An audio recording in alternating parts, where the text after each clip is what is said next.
Boa tarde, positivando. Tô aqui com a minha amiga Orquídea, da Orquidácea Guararema. Parece propaganda, mas não é, porque é bonito demais, né? Fala sério. E assim como é bonito a gente funcionar direitinho aqui dentro, na nossa cachola, no nosso cérebro. Assim como é bonito a gente vencer os nossos desafios. Assim como é bonito a gente imaginar que a procrastinação ela está no outro como está em nós. Hoje, conversando com uma estudante de neurociência, ela dizia que procrastinar quer dizer empurrar com a barriga, colocar para frente alguma coisa que deve ser vencida, que deve ser concluída. Faz parte de um processo cerebral onde a gente tem medo. A gente tem medo da dor, a gente tem medo do desafio maior, a gente tem medo de dar continuidade em algo que não sabemos mais se está nas nossas mãos ou não.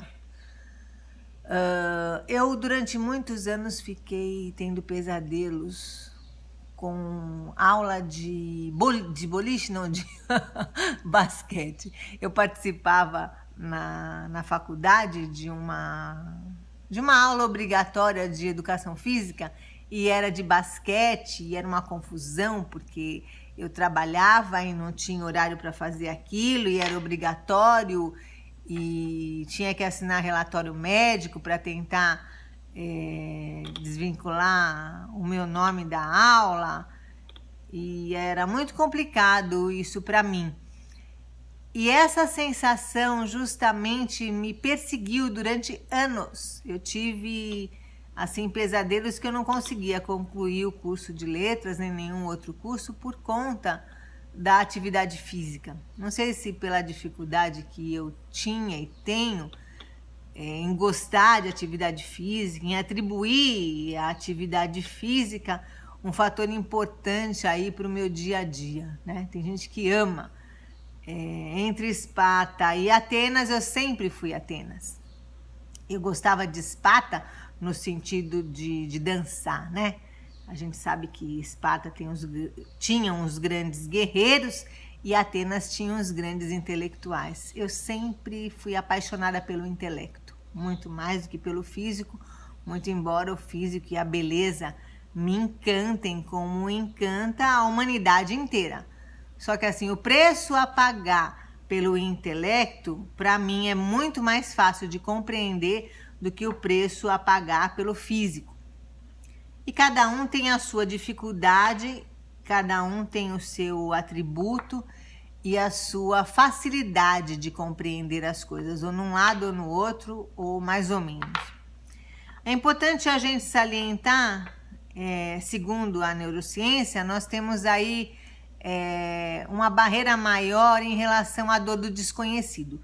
Quando nós empurramos com a barriga algo que deveria ser feito por nós e não é, até gaguejo, né? Porque isso incomoda a mim como incomoda a vocês também. Vou usar aí o exemplo da atividade física, que todo mundo sabe que eu caminho por obrigatoriedade, porque se não caminhar vai travar tudo devido à idade, vai doer mais, então eu vou, mas eu não gosto. O que eu gostaria de dançar, de voltar a dançar, mas até para dançar eu precisaria pagar o preço de ter a minha musculatura muito melhor. Para ter minha musculatura melhor, eu precisaria caminhar. Então, todos esses precisaríamos, faríamos, gostaríamos, fica mais no passado do que no presente quando a gente não atribui aí a prioridade do que nós precisamos fazer para conseguir as coisas. Esses degraus todos, no caso que eu estou usando como exemplo, são para mim degraus muito desagradáveis de cumprir e são agradabilíssimos para outras pessoas que curtem. Para mim, ler um livro é prazeroso, para outras pessoas é uma coisa do outro mundo, dá sono, a pessoa se sente desmotivada, não gosta, acha aquilo horrível. Para eu assistir uma palestra de um assunto que eu goste, é como se fosse um carnaval antigamente, aí para minha alma abaianada, né? Uma coisa maravilhosa.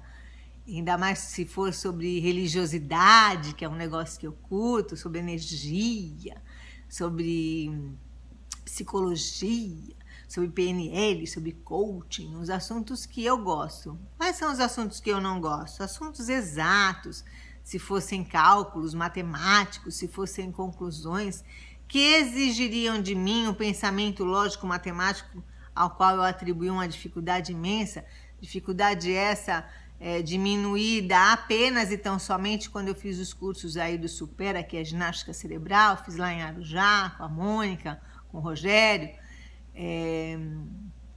Então, naquela fase em que jogar, para mim, é uma coisa ruim, então eu jogava coisas lógicas lá durante 1 hora, uma vez por semana, e fazia conta no ábaco e me empenhava para conseguir, né, aquele desafio, um negócio que no começo parecia chato e que acabou sendo uma brincadeira.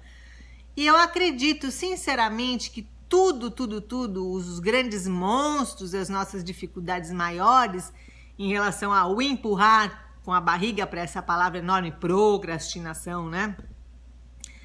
Sejam mais processos ilusórios do que reais. Haja visto o que acontecia lá na ginástica cerebral. A matemática para mim sempre foi ruim, sempre foi travada. A partir do momento que eu tive dificuldades na primeira infância, onde eu deveria ser retida no 3º ano primário, por conta de uma doença gravíssima que eu tive aos 9 anos, que foi nefrite, e eu fui promovida. Eu passei para o 4º ano sem saber aí fazer direito às operações lógicos-matemáticas aí da vida, e as operações ficaram penduradas para mim, e a partir daí eu acreditei que essa dificuldade ia se arrastar, e se arrastou de verdade. Aos 17 anos eu fiquei de DP, e depois somente na vida adulta foi gostoso resgatar tudo isso com as atividades aí de treinamento cerebral, com o Supera. Tudo isso para dizer para vocês que vencer a barreira da ilusão, da dificuldade, é bem legal quando a gente tem coragem. E não é legal quando a gente, mais uma vez, empurra com a barriga pela ilusão de que as coisas vão ser mais difíceis do que a gente imagina. Dar a cara para bater por coisas novas é uma coisa que exige da gente uma energia que às vezes a gente não tem naquele momento. A gente quer ver no outro essa energia, mas a gente também não tem. Em várias circunstâncias e em vários momentos da nossa vida. Então, se a gente vencer no nosso cotidiano os nossos desafios, já fica mais fácil da gente compreender que as outras pessoas tenham a mesma dificuldade. E entender que as dificuldades são muito mais ilusórias do que reais também nos ajuda aí no processo lógico de que arregaçar as mangas nem sempre é tão difícil quanto a gente imagina. E dar continuidade nas coisas também não. Agora, não é fácil, viu? Não é fácil, e nem para você, nem para mim, nem para ninguém, como não teria mérito se fosse fácil. Nós não teríamos aquela sensação de orgulho de nós mesmos conosco, né? Não para o outro, dane-se o outro. Se nós não vencêssemos, se nós não tivéssemos aí os títulos internos das nossas glórias íntimas, dos nossos pódios, que são aqueles que mais interessam, aqueles que fazem parte da nossa vida e que realmente contam para nós. O que para nós vai fazer diferença, né? Não é para a sociedade, não é para o outro, é em prol de nós mesmos, do nosso futuro, que começa hoje, se a gente arregaçar a manga, se a gente fizer melhor e se a gente fizer por merecer. Fica aí a dica de que olhar o outro pode ser um termômetro interno muito grande para a gente começar um trabalho de dentro para fora. Positivando? Boa tarde, beijo!